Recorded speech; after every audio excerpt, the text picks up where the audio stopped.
Hello, everyone, and thank you for joining us for our annual program, Virginia's Solar and Energy Storage Legislative Update. My name is Brad Nowak. I'm partner and co-chair of the Renewable Energy Practice Group at Williams-Mullen. I'm very pleased to be joined this morning by my colleagues, Patrick Cushing and Chris McDonald.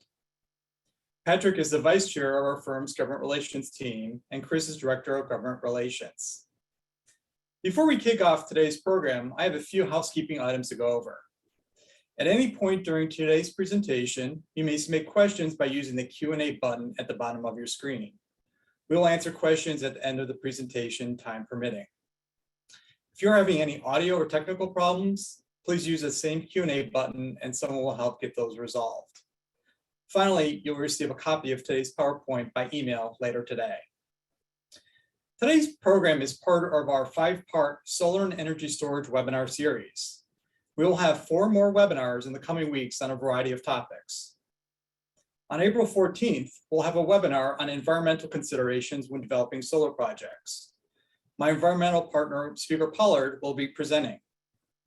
On May 5th, we'll have a program to discuss solar and energy storage tax and revenue share. We'll be addressing tax exemptions, how and when tax assessments are done, and who does them, and what happens if a locality adopts a revenue share ordinance. Our state and local tax partner, Kyle Wingfield, will be covering that topic. On May 19th, we'll have a program to discuss energy storage permit by rule permitting. We'll be covering the storage PBR regulations issued by the VDEQ late last year. I'll be joined by my energy partner, Bob Riley, for that webinar. Finally, our last webinar of the series will be on solar and energy storage setting agreements and land use. We'll be covering the details of setting agreements and an interplay with local permitting. My land use partner, Steve Romine, will be presenting, and we'll announce the date of that webinar shortly. The email that you'll receive this afternoon will also include a link, so you can register now for these upcoming webinars. Now let me pass the program to Patrick Cushing, who will kick us off by providing a roadmap of today's program and an overview of the 2022 General Assembly session. Patrick? All right, thanks, Brad, and thanks everybody for joining us for this quick update. I'm just going to lay out the roadmap of legislation that we're going to talk about today. I am going to provide a quick overview of the 2022 General Assembly session, just to give everyone a context of where we are today and what's going to be coming over the next roughly 30 days, because we're not quite done yet. Going to give a status report on the Virginia Clean Economy Act and a reminder of what that does and what happened with bills that sought to repeal or amend the Clean Economy Act. And Chris is going to spend a decent amount of time on House Bill 206. It's a bill that many of you may have heard of. It's probably where the solar industry, utility scale solar industry in particular, spent the most time in the 2022 session. So we're going to hold a decent amount of this discussion for House Bill 206. And then we've listed probably 8 or 9 other bills that we want to touch on. And I would just remind everybody that the bills that you see on this slide and that we're going to go through today are really the select bills. They're bills that, in our judgment, were probably some of the more significant for the solar and storage communities. But if folks are interested in a broader review of legislation, all the bills, everything's available publicly on the General Assembly's Legislative Information Systems website. And we will finish today with a short Q&A. All right, next slide, please. So quick overview of the General Assembly session, just to give you the context.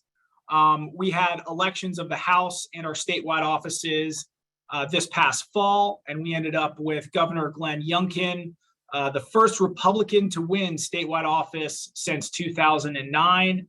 And then the House of Delegates flipped back to Republican majority. So going into the election, we had a Democratic governor, democratically controlled House and Senate. Coming out of the election and into this session, we have a Republican governor, we have a Republican-controlled House of Delegates, and a Democratic-controlled Senate. And this was our long session, which is 60 days, still one of the fastest moving legislative sessions across the country. Our short sessions are only 45 days. That margin in the House that I mentioned with Republicans in control was very thin, 52 to 48. And over in the Senate, which is an interesting storyline to this session, controlled 21D19R, but the lieutenant governor is a Republican, and she cast the tie-breaking votes. We have several moderate Democrats in the Senate, so not so much on some of the solar bills and renewable energy bills, but in other areas, we saw some interesting dynamics where you had some moderate Senate Ds breaking with the Republicans. To give you some more context, in these 60 days, the General Assembly dealt with a little over 2,100 bills. 841 made it to the governor so far, and I'll talk a little bit about that in a minute. They did adjourn sine die, which is our Latin phrase for ending session, on March 12th. But what happened was the House and Senate did not come to an agreement on a budget. And so, there's probably another 2 or 3 dozen bills that are in conference that weren't finished. So what's going to happen is we're going to have the General Assembly come back on Monday, April 4th, this coming Monday, to start a special session to finish out the budget and about 3 dozen conference reports. The governor, for the bills that were passed during session, which include many of the bills that we're going to talk about today, I want to make sure that everybody knows that many of these bills have not been signed by the governor. The governor has until April 11th, which is a key date, until April 11th to either sign a bill, offer amendments to the bill, or veto the bill. And if the governor decides to offer amendments or offer a veto, those amendments and veto will be considered in what we call the reconvene session on April 27th. So we have multiple different timelines that are working here, but it's very critical to remember that many of these bills are still subject to the governor's signature and further action. Let's go to the next slide. So not going to spend a lot of time talking about the Virginia Clean Economy Act. Many of you are familiar with this, but this is what's driving solar development in Virginia, with a RPS that requires a little over 1,600 megawatts of solar and onshore wind be in the public interest. That in the public interest phrase is really driving this as a mandate.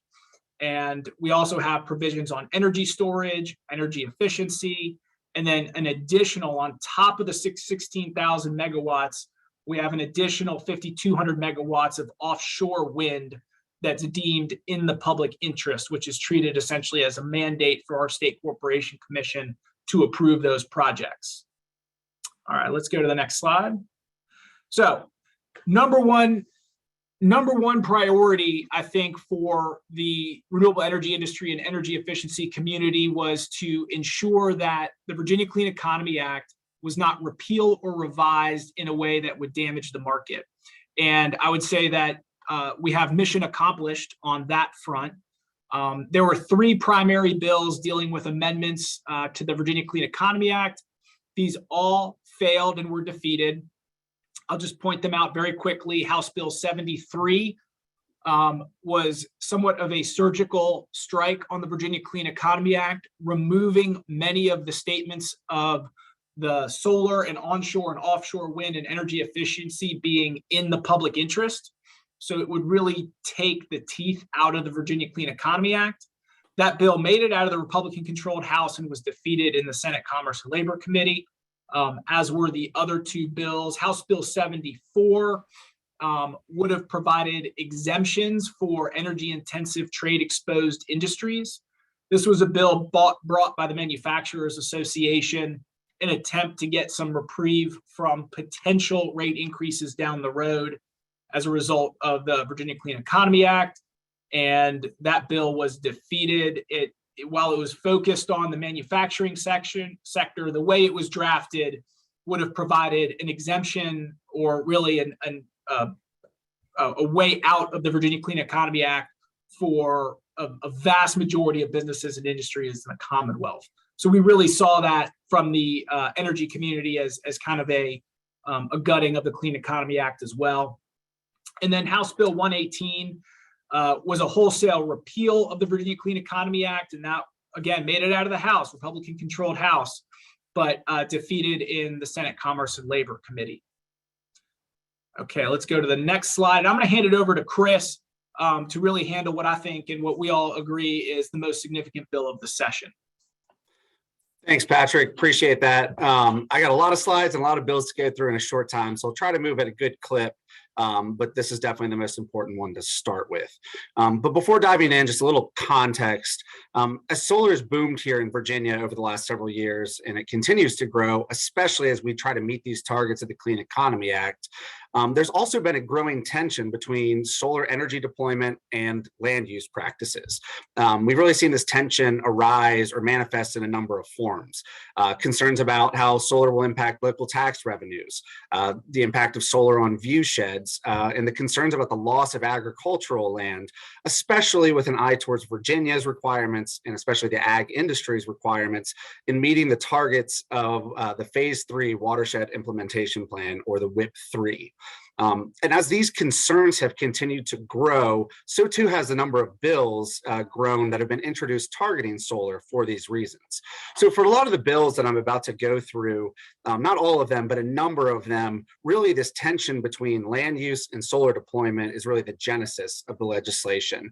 And there's really no better place to start, and frankly, no more impactful bill this session than with Delegate Mike Webert's HB 206, which you see before you. 206 proposed amendments to the current permit by rule, or PBR, process for small renewable energy projects. Specifically, it requires mitigation, which is undefined in the bill, for any, quote, adverse impact on wildlife, historic resources, prime agricultural lands, or forest lands. Notably, HB 206 actually specifies that any disturbance of more than 10 acres of prime ag soils, 50 acres of contiguous forest lands, or any forest lands enrolled in a program for forestry preservation is automatically deemed an adverse impact and therefore requires mitigation. As you may expect, upon introduction of this legislation, it really generated enormous opposition from the solar industry. But outside of solar developers, the reaction was fairly mixed and surprising in some ways. The tech industry, and in particular data centers, opposed the legislation, given their commitments to procuring renewable energy and their fears that this legislation could impede that goal. And then other clean energy organizations, such as the American Clean Power Association, Advanced Energy Economy, CHESA, and dozens of others opposed the legislation. On the other side of things, the agricultural industry, namely the Farm Bureau and the Agribusiness Council, supported the bill.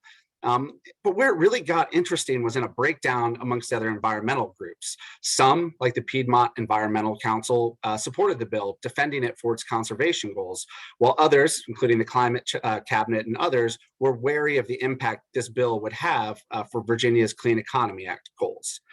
I really can't overstate how much time and effort went into working on this legislation. Several dozen stakeholders sunk hundreds of man hours into the process, ultimately developing a compromise bill between all of the affected parties. And really, the compromise bill had several key components. First, it was agreed that the Department of Environmental Quality, or DEQ, in consultation with the Department of Forestry, the State Corporation Commission, Department of Energy, the VEDP, and others, will convene an advisory panel in the legislative off-season. This panel will assist in further developing regulations to determine if a significant adverse impact to natural resources occurs and what criteria an applicant for a proposed solar project should include in a mitigation plan in order to avoid, minimize, or mitigate the impact. Factors to be considered in developing this criteria are extensive. It's the cost of mitigation relative to the project cost, the on-site minimization impacts, payment in lieu of fees, the impact on local ag and forestry economy, loss of ecosystem benefits, and more. Notably, avoidance was not the only path discussed being forward here. This was really a key position of the solar industry and other representatives who were fearful that this bill could be used as an end-around block on future solar development. The second key part of this final compromise legislation is a grandfathering clause. The final version of the bill, which has passed both chambers and is before the governor right now, stipulates that any small renewable energy project for which an initial interconnection request has been received and accepted by a regional transmission organization or utility by December 31st, 2024, shall not be subject to the provisions of this act. In more simple terms, If a solar project's made their initial interconnect application and it's been received by PJM or Dominion by December 31st of 2024, it's not subject to these new provisions. With all the compromise components in this legislation, HB 206 passed the Senate 39-0 and the House 91-7 and is currently before the governor. Before moving on, I just want to reiterate that this bill only applies to the permit by rule process projects, which itself is only for projects up to 150 megawatts. This bill has no effect on the current normal SEC approval process for utility scale solar. Next slide, please. HB 266 and SB 505 were the electric cooperatives, kind of large energy packages that they put forward this session. To put it more simply, there are really 4 key provisions in these bills, which I represented in 5 bullets. The first 3 main provisions, actually in bullets 1 through 4, really deal with the cooperative's net metering practices, charges, and local control. It was really the 4th provision here, bullet number 5, that was a bit more of a sticking point during the session and generated a lot of discussion and debate. As many on this call are likely aware, if not most, for utility scale solar and electric co-ops, both the developers and co-ops work out a fee for the usage of their transmission lines.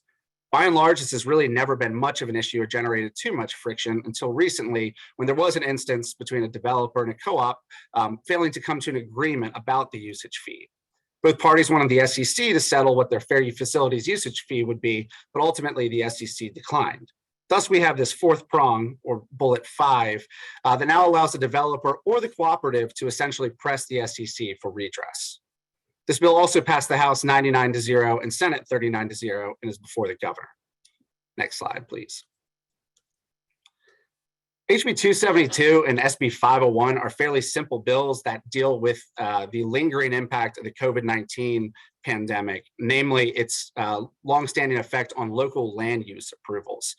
These 2 bills extend the sunset date for various local land use approvals from July 1, 2022 to July 1, 2023. Next slide, please.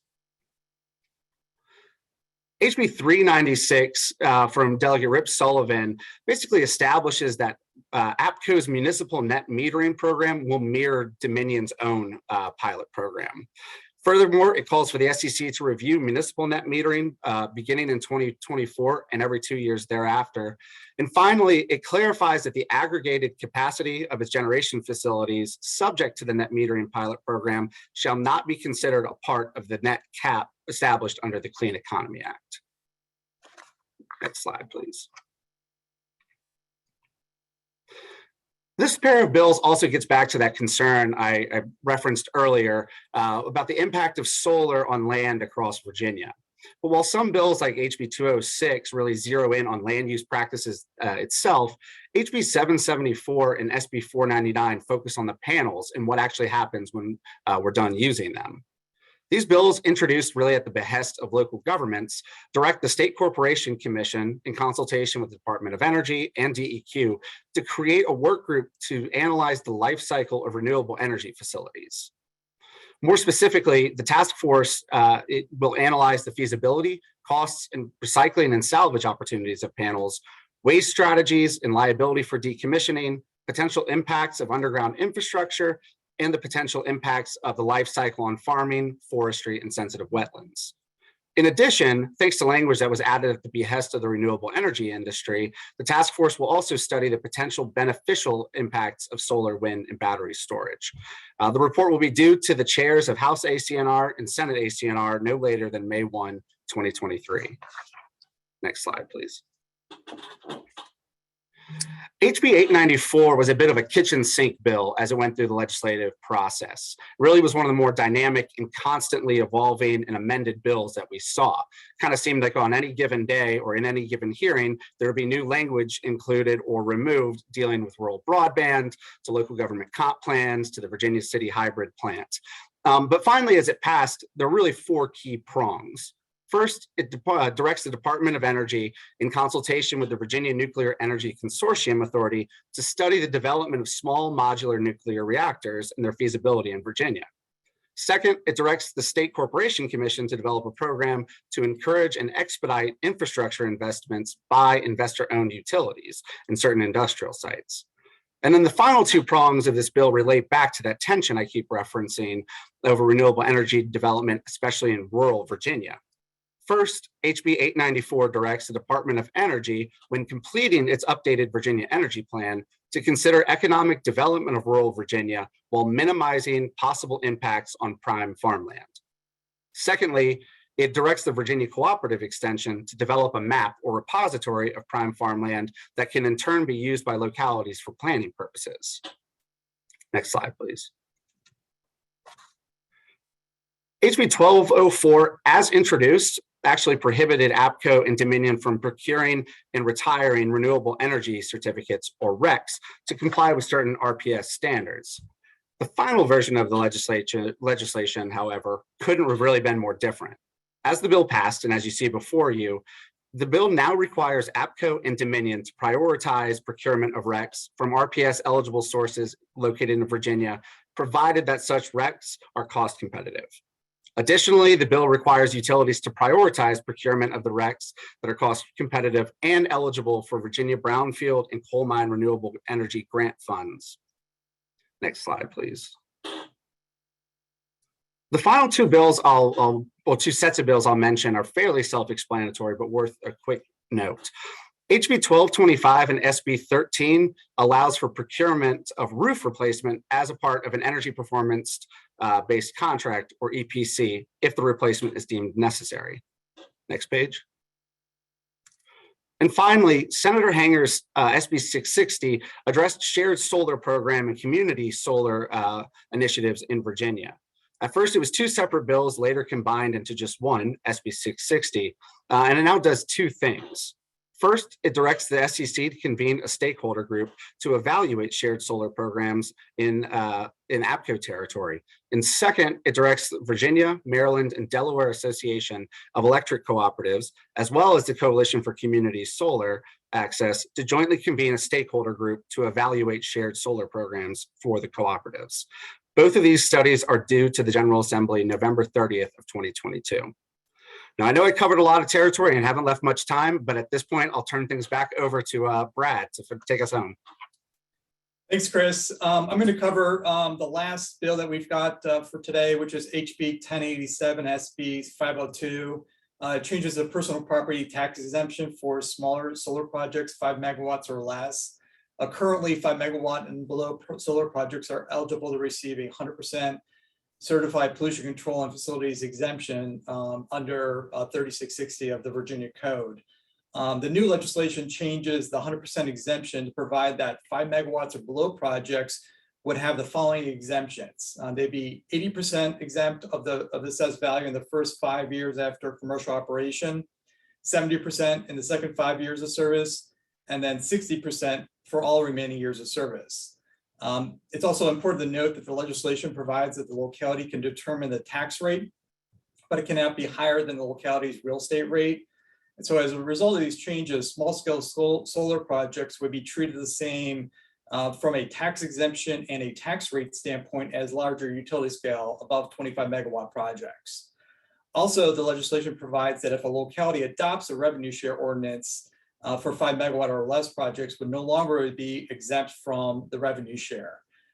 It's important to note too that the bill does not affect small-scale solar projects that serve the electricity needs of the property, such as residential rooftop solar projects.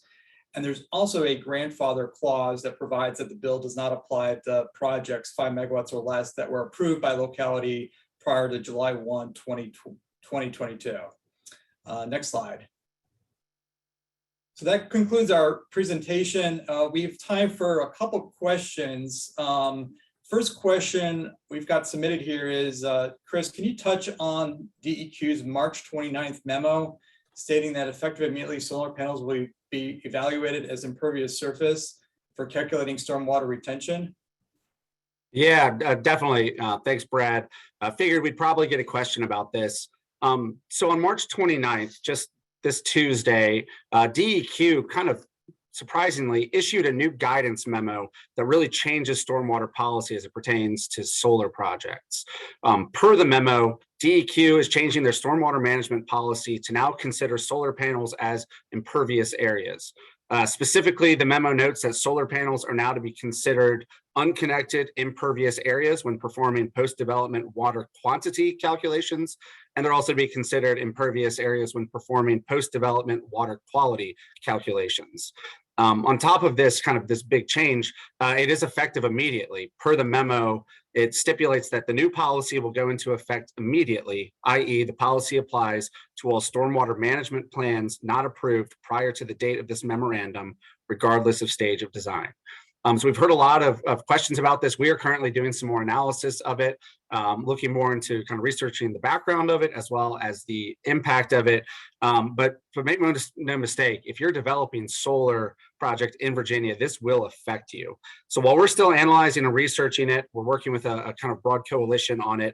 Please don't hesitate to reach out to us in the coming days and weeks as we try to learn more. But it's a great question. If you have not seen it, it's certainly really important to take a look at, especially if you're a developer in the middle of a project here in Virginia. Okay, we got a question about HB 206. Can you talk more about the timing of next steps? What is the advisory panel's role and how can someone get involved in the study groups? Sure. So really the bulk of the legislation that I mentioned earlier in HB 206 is this advisory panel that's being convened. The bill, we expect it to be signed into law. The governor has until April 11th to sign, amend, or veto it. And then shortly thereafter, we expect DEQ to convene this advisory panel. It'll be a pretty efficient, expedited process, I imagine, because the report is due December 1st of this year. So we really only have several months to try to hammer this out. As far as the stakeholders involved, there are a number of named entities who are listed in the legislation as being a member, but the legislation also notes that all other relevant stakeholders shall be considered. So please don't hesitate to reach out. I know Patrick and I will be involved in this going forward, and we should learn more, especially once this is signed into law and reconvene session occurs on April 27th. Got a question about what's the latest on the governor's appointments? Latest on the governor's appointments. Patrick, do you want to take that one? Yeah. So right now, I think probably the most significant appointment is we have an open seat on the State Corporation Commission. Angela Navarro was not confirmed. Her seat required confirmation, and she was not confirmed. So she was out as of January 31st. And right now, I know the governor's office is looking to fill that seat. And so my guess is we're not going to find somebody as friendly, perhaps, as Angela Navarro, who was one of the key architects of the Clean Economy Act under the Northam administration. But we still have, the governor has appointed his full cabinet, with the exception of, I think, the Secretary of Natural Resources, which was another confirmation fight. Many of you know Andrew Wheeler, formerly under the Trump administration, was appointed but not confirmed. He was recently hired, not appointed, but hired as a special advisor to the governor. So he is still part of the administration. And I know the governor has a couple of agency heads where you have some folks who have kind of legacy held over from the prior administration. And I think there'll be maybe some additional changing of agency heads over the next couple of months. But I was just in the Secretary of Commonwealth's office earlier this week, and outside of what I would say are the high-level agency head and cabinet appointments, there's a huge number of vacancies in boards and commissions across the state. And in order to meet their goal of getting everybody appointed by the end of this fiscal year, which is their goal, is to fill all vacant seats, they have to appoint roughly, I think it's 17 appointees a day in order to meet the number of vacancies, fill the number of vacancies that are on different boards and commissions. You know, there's things like the Clean Energy Advisory Board. There are a number of energy related boards and commissions. And I think if there is interest, and I know we have a large audience for this webinar, go on to the Secretary of Commonwealth's website, apply for a board or commission. I know they are looking for people. So that's the quick update on appointments. Great, thanks, Patrick. Looks like we're out of time. I appreciate everyone's attending today's program, and special thanks to Patrick and Chris for being today's presenters. I know we have a number of questions we didn't get a chance to answer, so we will respond to those after this presentation concludes. So, and if you have any other questions, please email us at solar@williamsmullen.com, or feel free to contact any of us based on our contact information on the screen. And thank you again, and we look forward to seeing you at our next solar webinar on April 14th. Thanks.